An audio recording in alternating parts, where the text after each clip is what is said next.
And I really want to start by thanking the organizers for putting over this inter-university and national quiz competition together, where we're having quite a number of universities coming together to have meaningful discussions.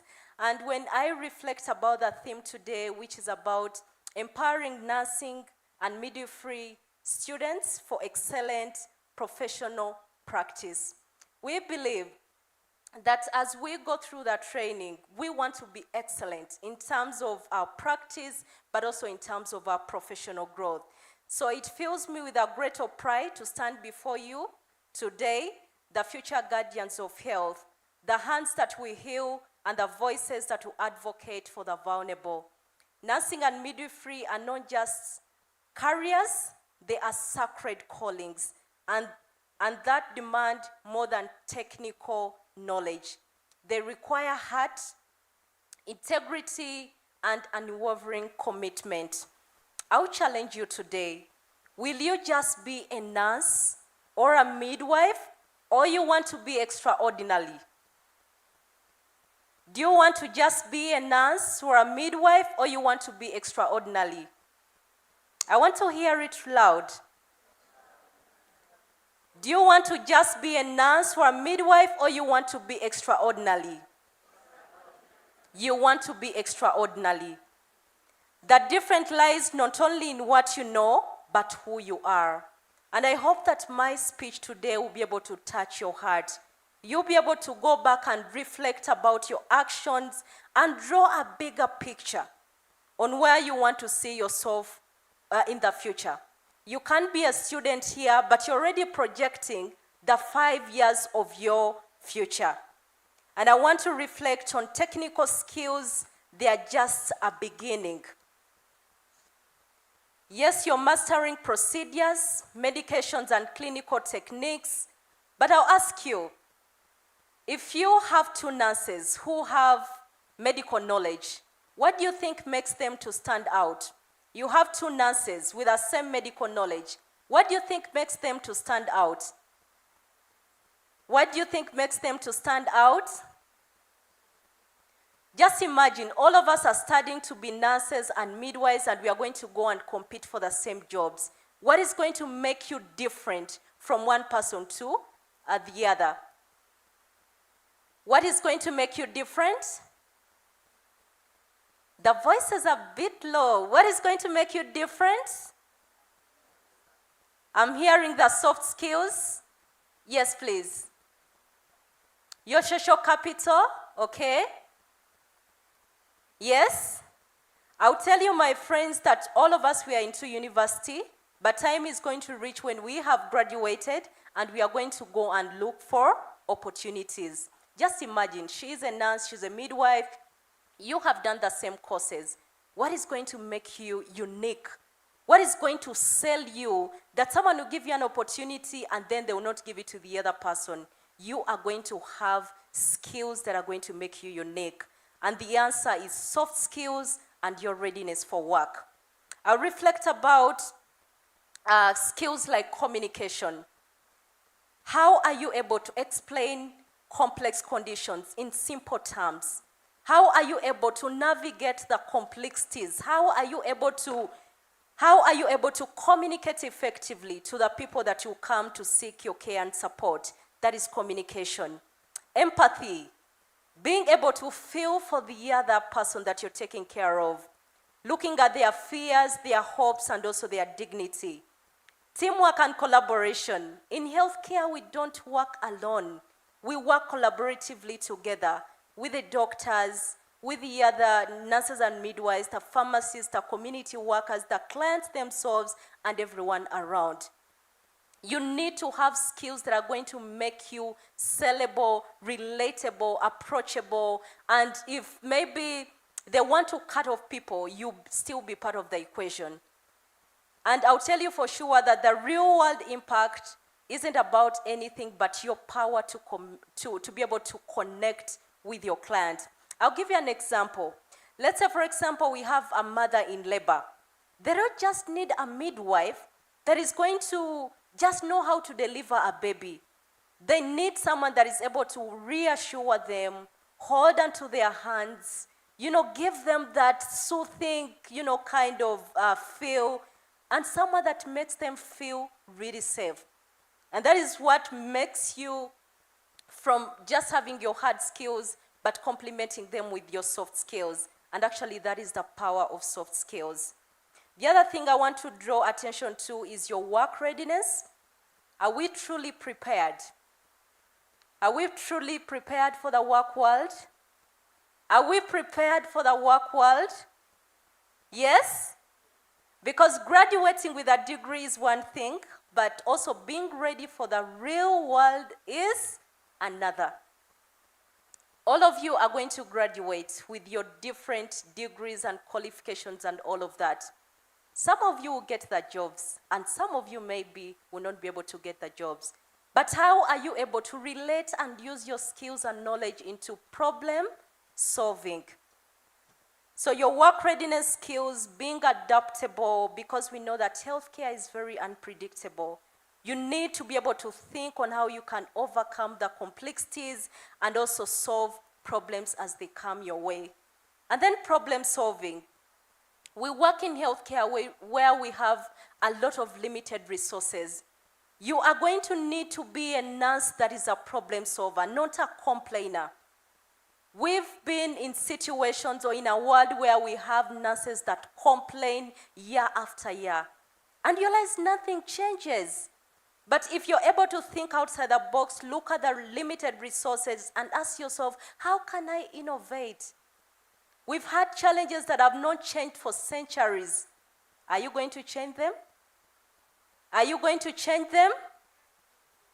We don't only change by complaining and doing nothing. We change by doing something small one day at a time up to when we reach there. Time management, it is a very great resource that is going to help you being able to prioritize care and also being able to prioritize your patients. But also we know that time is money. Let's say, for example, you're into university right now. Every hour, every minute that you waste, you are not going to get it back. So it is very important for us to use our time very well. Emotional resilience, how are we able to cope with the loss, with the stress, and also the burnout? That is a skill that all of us need, because challenges are going to be part of our practice, but we need to have the emotional resilience to adapt, to be resilient, and to be change agents. I want you to challenge yourself. Seek mentorship. Mentorship is something that is very important. Volunteer. Volunteer into community. Go and put yourself out there so that you're able to stimulate really real life scenarios. But also learn from seasoned nurses and midwives. We have nurses and midwives that have hit it, that have really gone far away. If you see a nurse and you feel you want to be like them, approach them. And I'll ask, if you don't have a mentor, go and get a mentor. And that is where every time I have a moment to speak to people, I love to appreciate mentors, lecturers and tutors that make us who we are. Winnie wouldn't been where she is right now if she was not mentored and supported. So let us clap for our mentors.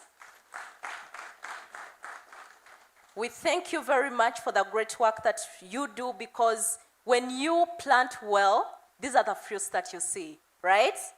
The third thing is about professionalism and ethics, and these are real pillars of trust.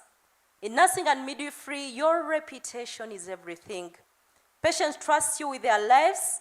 How will you honor that trust?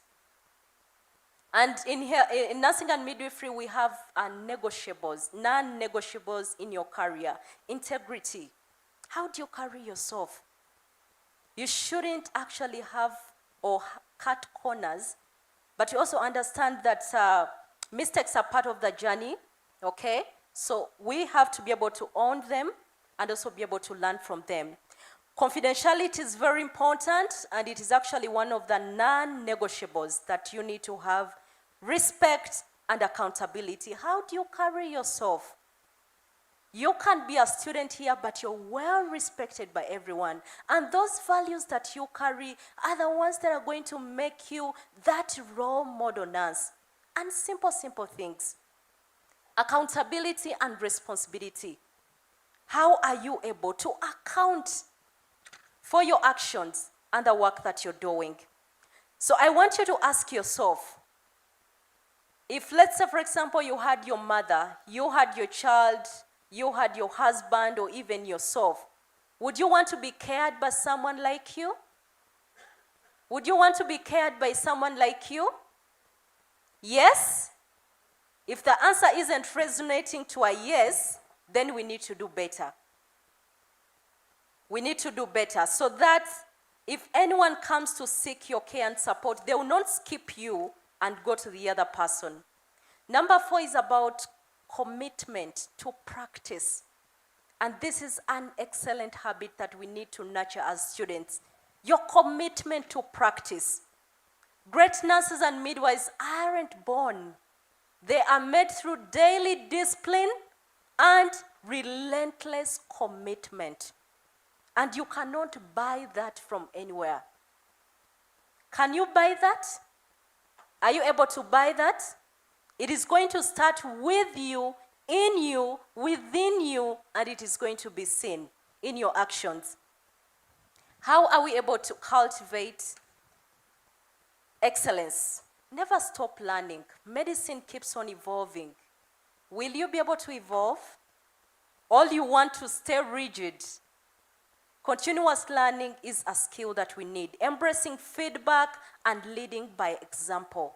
You want to be a student, you want to be a nurse midwife that everyone admires. I want to be like Ashraf. I want to be like Goretti. I want to be like Mariam, because you have values in you that keep attracting people and they want to be around you. Leading by example. Be the colleague that others admire and the patients remember. And I also want to put emphasis onto the uniform. Your uniform is a symbol of honor. Wear it with pride, but also with humility. Every day is a chance to save a life, comfort a soul, or inspire a colleague. I'll end with passion and purpose. That is the fuel for your journey. When I was starting my career in 2019, I asked myself, how do I want to position myself as a role model nurse? Regardless of my background, my education background, career, and everything.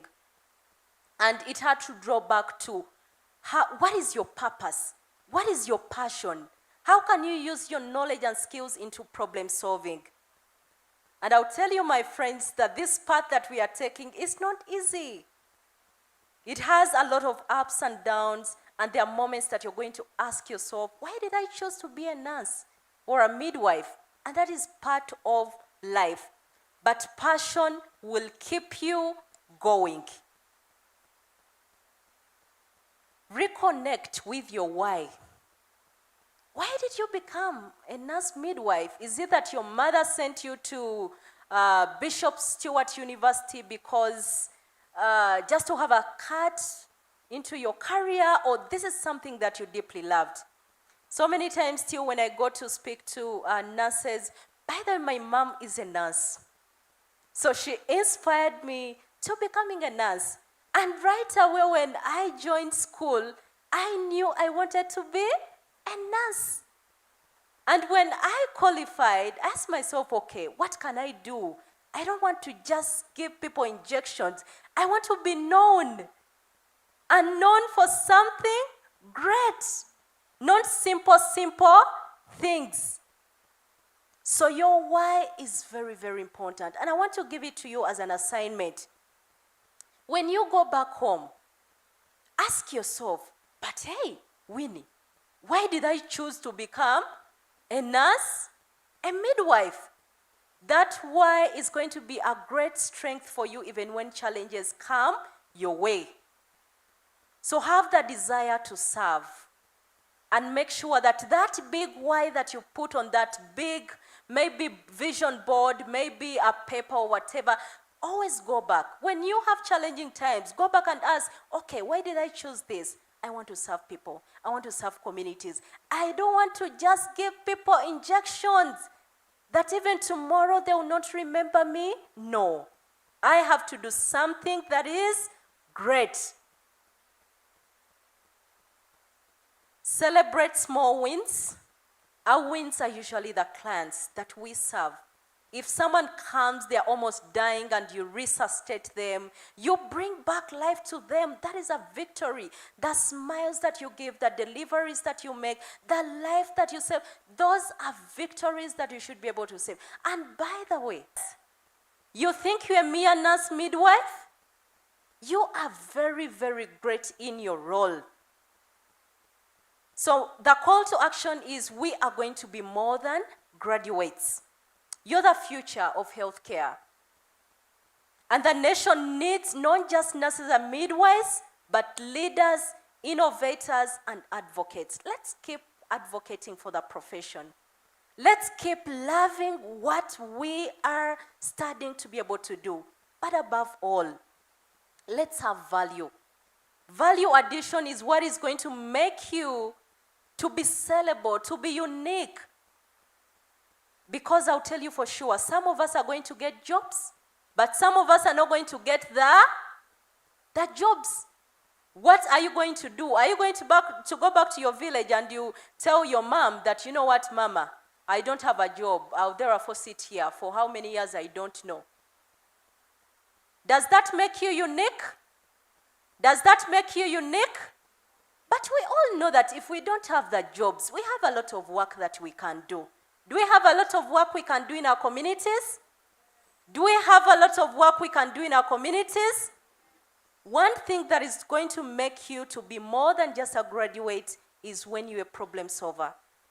You look at the community and you ask yourself, what problem do I sample from Busoga?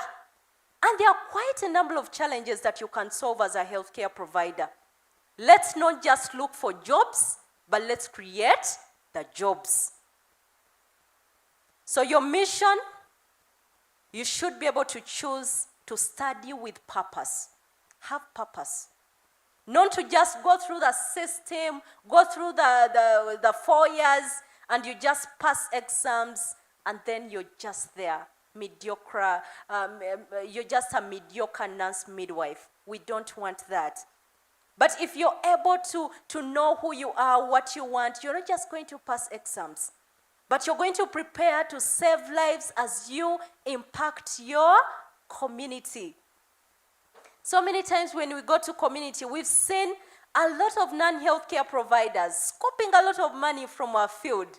You find someone, they've written counseling psychologists, and people go there, pay a lot of money to seek their counseling services. But you're a nurse midwife and you say you don't have a job, yet you can't even brand yourself as a counselor? Yes? Yes? Principal says we are going to chase you. You're a nurse midwife and you say, I don't have a job, yet you have knowledge, you have skills. We need to do better. Because if you have purpose and passion, you are going to get away from just waiting to treat patients in the hospital. But you're going to make yourself to stay relevant. You go to churches, you go to communities. Let you be felt. We've seen communities where people say, who is a nurse here? Who is a midwife? And no one can actually put up their hand. How are you going to be relevant in the people? So let you study with purpose. Master your soft skills. These are non-negotiables. These are skills that are going to make life easy for you. As other people are looking for jobs, as other people are complaining about the government, the university, how the system is not supporting them, for you're busy in community, doing work. When you serve in community, does it make you less of a nurse midwife? Does it make you less of a nurse midwife? Yes? And by that is where the money is. That is where the money is. And you can be very happy serving people, working with communities, working with churches, working with schools, and you can impact quite a number of people. Uphold your ethics. Ethics and professionalism. Let your integrity be your legacy. Don't be known for doing bad things. And you know your legacy starts here. Just as you're a student, what does the registrar remember about you? What do they remember about you? Yes? Your legacy has to start right now, and it is never too late. Embrace continuous learning and also champion your profession. Demand respect, elevate standards, and mentor others. We want to see more students that are being mentored, empowered, so that we can have a strong nursing and midwifery workforce that is able to advocate and that is able to champion change into the profession. So as I leave you today, I want you to imagine what kind of nurse, midwife do you want to aspire to be in the next 10 years? I hope that you can write that question into your notebook, and when you go back, these are some of the reflections that are going to run into your mind. What kind of nurse, midwife do you aspire to be in the next 10 years? And I want you to kindly help me write the steps that you're going to take to become that person. When you look at the professors, when you look at the people that have gone ahead you, they have started somewhere. Can you aspire to be like them? Can you aspire to even be way better and beyond? And it is very possible. Is it possible? Is it possible? It is very possible. So the world doesn't just need average nurses and midwives. It needs you at your best. So rise, strive, and serve. We don't want to see mediocre, average, disorganized nurses and midwives. We want to see excellent nurses and midwives. And it is going to start with small things. Your dress code, your appearance, how you speak, how you communicate, how you solve problems. And always remember, the hands of a nurse or midwife don't just heal bodies, but they touch hearts. Thank you very much for listening to me, and I wish you an extraordinary journey that will help you to change lives and communities. Thank you very much.